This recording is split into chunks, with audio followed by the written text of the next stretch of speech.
Judge, if people would call next Tony Evans.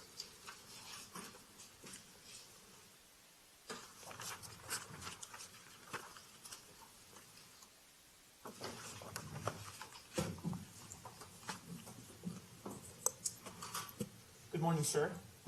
Could I have you raise your right hand for me so that I can administer an oath? You solemnly swear or affirm on a penalty of law that the testimony you're about to give will be the truth, the whole truth, and nothing but the truth. Yes. Please be seated. Could you please tell us your full name for the record and spell your first, middle, and last names? Tony Russell Evans. Tonyevans. And how do you spell your middle name? Russell. Thank you. Mr. Edson, you may proceed. Thank you, Your Honor. Sir, I'm going to direct your attention to July of 2012. How were you employed in July of 2012? I was the owner of CannonFuse.com. What is CannonFuse.com? CannonFuse.com is a website for amateur pyrotechnic enthusiasts to purchase supplies for making homemade fireworks. What are some of the types of supplies that can be purchased on CannonFuse.com? Cardboard tubes, paper plugs, plastic hemispheres, paper shells, mortar tubes, fuse. In late July 2012, specifically July 20th and 26th of July 2012, were you contacted by law enforcement relating to the events at the theater in Aurora, Colorado, and specifically to an order placed by James Holmes? Yes, I was. Did you provide documents to law enforcement to that end? Yes, I did. Your Honor, may I approach the witness, please? You may.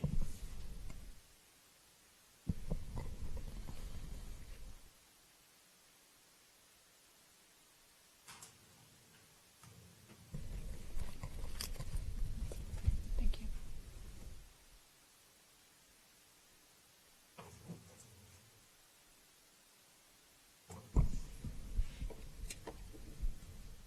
I've handed you what's been previously marked as People's Exhibit 367. Do you recognize that exhibit? Yes, I do. Fair to say there are two documents associated with that exhibit? Yes. Can I have you just briefly review both documents and tell me when you've had an opportunity to do so? I have. What in general are those documents? The first one is an order invoice and packing slip, and the second one is a credit card merchant receipt. Are both of those documents associated with records from CannonFuse.com? Yes. Are both of those documents associated with a particular customer? Yes. Who is that customer? James Holmes. Do both of those documents associate with a particular date of transaction? Yes. What is that date? July 3rd, 2012. As the owner of CannonFuse.com in July of 2012, were you also the custodian of records of CannonFuse.com? Yes. These particular documents, do you recognize them as computerized records for transactions associated with CannonFuse.com? Yes. Being an online retailer, are your records and invoices, are they all computerized and digitized? Yes. The computer records that are before you in People's Exhibit 367, the entries that are associated with making those records, are they done so in the ordinary and regular course of business of CannonFuse.com? Yes. Those participating in making the records of that exhibit, are they acting within the routine course of business for CannonFuse.com? Yes. Are you familiar with the input procedures and the maintaining of those particular types of computer records? Yes. The input procedures associated with People's Exhibit 367, are they accurate? Yes. The entries that are associated with People's Exhibit 367, are they made within a reasonable time after the transaction occurs? Yes. Can you explain for us what you mean by that, please? These documents are immediately generated when the customer places an order on the website and when they type their credit card number in. The information contained within People's Exhibit 367, has it been transmitted by an individual with knowledge of the sales reported, such as yourself? Yes. The information contained within People's Exhibit 367, is it kept and maintained in the regular and ordinary course of business practice for CannonFuse.com? Yes.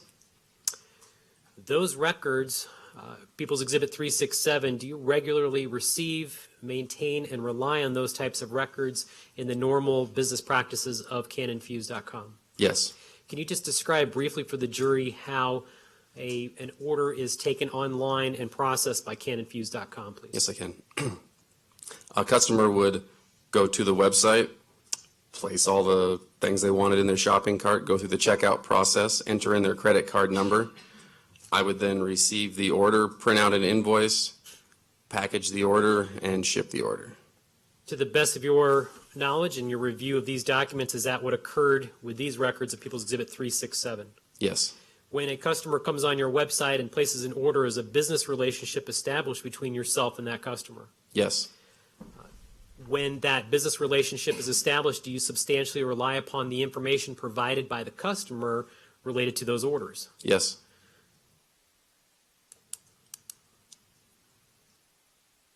The information that you rely upon in placing the order, or fulfilling the order, I should say, is that information contained within People's Exhibit 367 as far as the customer information and the requested items? Yes. That information that the customer inputs for the orders, is that substantially relied upon by CanonFuse for a business purpose? Yes. And is in fact that the information that is used to ultimately fulfill the order? Yes. I'm going to direct your attention to the second page of that exhibit. Are you familiar with a company called Authorized.net? Yes. What is that company? That is a credit card processing company. Was Authorized.net used in the normal and ordinary business practice of CanonFuse.com back in July of 2012? Yes. Explain, please. That is the merchant service that we use to process all credit card transactions. As part of the normal credit card transactions where you use Authorized.net, would you receive records from Authorized.net? Yes. Did you keep those records in the ordinary course of business for CanonFuse.com? Yes. Did you maintain and rely upon them upon your receipt of those documents for Authorized.net? Yes. Did you do so in this transaction that's associated with People's Exhibit 367? Yes. Did you also in other transactions as well? In other words, was it unique to this particular transaction? No, I do this all the time.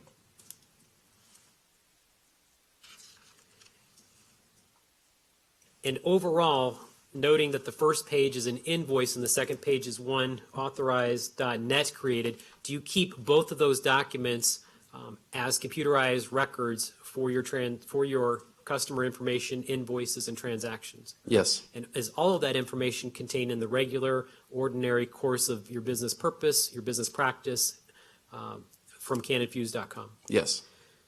Your Honor, at this time, I would move for admission of People's Exhibit 367. Any objection? No, sir.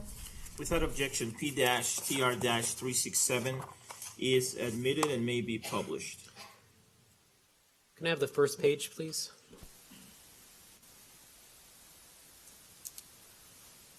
A couple of things here, sir. You have the actual exhibit in front of you, and you can refer to that. I think you have it on your computer screen as well. Yes. So we have it on the screen here. It's a little difficult to read, so I'm going to have you read some certain parts for us. The top left corner, canonfuse.com, I'm guessing that's your business contact information from 2012? Yes. Ship to, describe what we're looking at there, please. That is James Holmes' address as given to me by James Holmes. The invoice number, is that a unique invoice for this particular transaction? Yes. Shipped via, what are we looking at there? Parcel Post, What was the order date of this invoice? July 3rd, 2012. Is that the date that the customer, in this case James Holmes, would have requested the items online? Yes. We could scroll down briefly, please, to the items purchased. So I don't need you to go into great detail, but some of this is a little difficult for us to understand that do not have specific knowledge of this. What exactly was ordered and fulfilled in this order? These would be supplies for amateur pyrotechnics, including remote igniters for setting off fireworks via remote control, round plastic hemispheres for making mortars, fuse, So that's about it. let me ask a couple questions. The second line there says Saturn, I think it says Saturn missile tubes, is that correct? Yes. What is that? They are just small plastic tubes used for making bottle rockets. The plastic ball shells, I think it says 6-inch, is that correct? Yes. How many of those items were ordered? 11 quantities. So there would be, I think, a total of 24. Moving to, I guess, the second area there where it says fuse premium, do you see what I'm talking about? Yes. Describe the fuse for us, please. That would be a 1/4-inch time fuse used for timing aerial shells, What do you such as a mean? ball shell. Okay, what do you mean by timing? What does that refer to? The fuse burns for a length of time and then ignites whatever you want it to ignite. Below that, is that more plastic shells that you're referring to? Yes. Are those different diameters, different sizes? Yes, those are 3-inch. How many were ordered? A quantity of 6, and those are coming a dozen to a quantity, so. Below that, to the third section of some of the items ordered, I see a falling leaf fuse. What does that refer to? That is a a fuse that burns blue in color, cut into short pieces.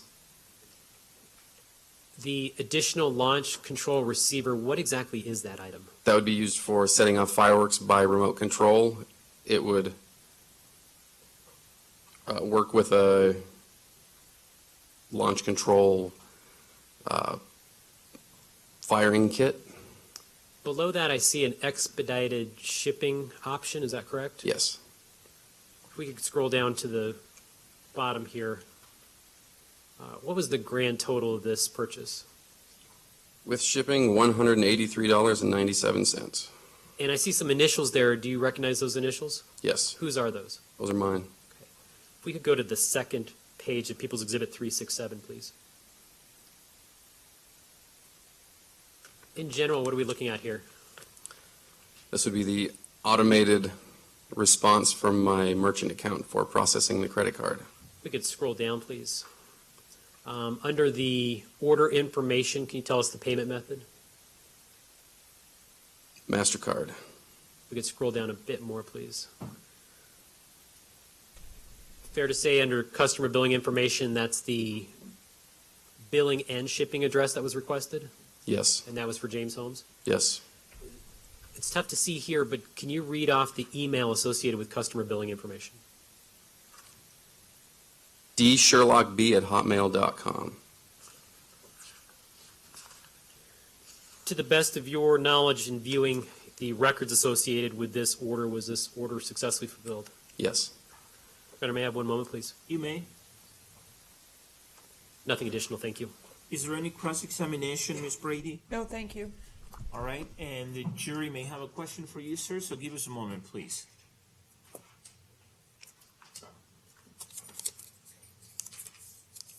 Thank you.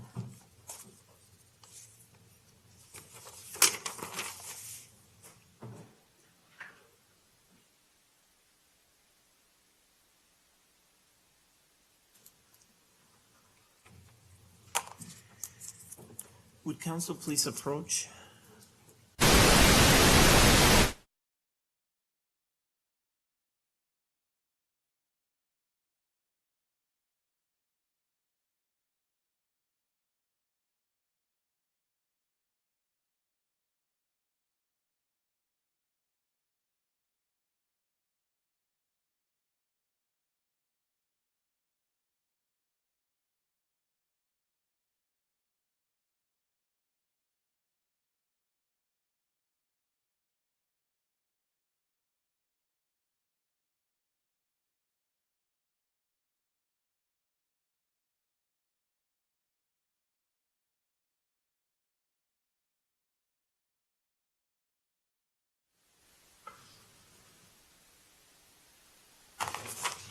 Sir, the jury has submitted a question that, based on the rules of evidence and other applicable rules of law, I have determined is appropriate. The question is, can you explain how a launch controller works with fireworks? For example, distance.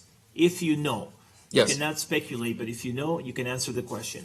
A launch controller is a very entry-level method of remotely setting off fireworks. They use Eclipse. It's just a small battery-powered transmitter that works by line of sight with a remote control. It has a very short range, probably 25 or 30 feet. Are there any follow-up questions, Mr. Edson? Yes.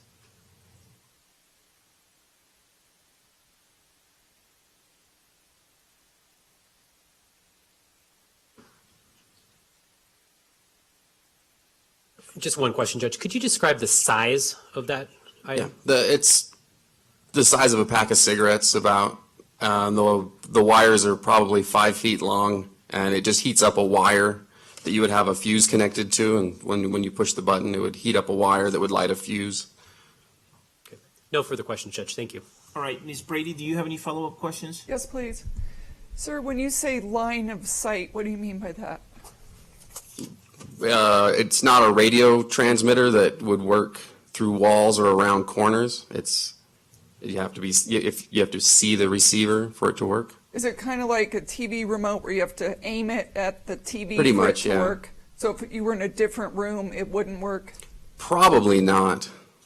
Not with this very entry-level system. You might get lucky and it might go around a corner, but reliably, no. And what did you say, 20 to 30 feet? About that. So beyond that, it probably wouldn't work. You might get lucky, but it wouldn't work reliably at long range. Thank you, sir. May this witness be released from his subpoena, Mr. Edson?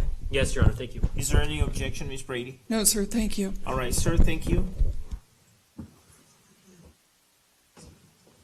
Members of the jury, it's 5 after 10. Let's go ahead and take our morning break at this time. Let's take 20 minutes. Please make sure that you follow all my advisements during the break. I'll see you back here in 20. Thank you.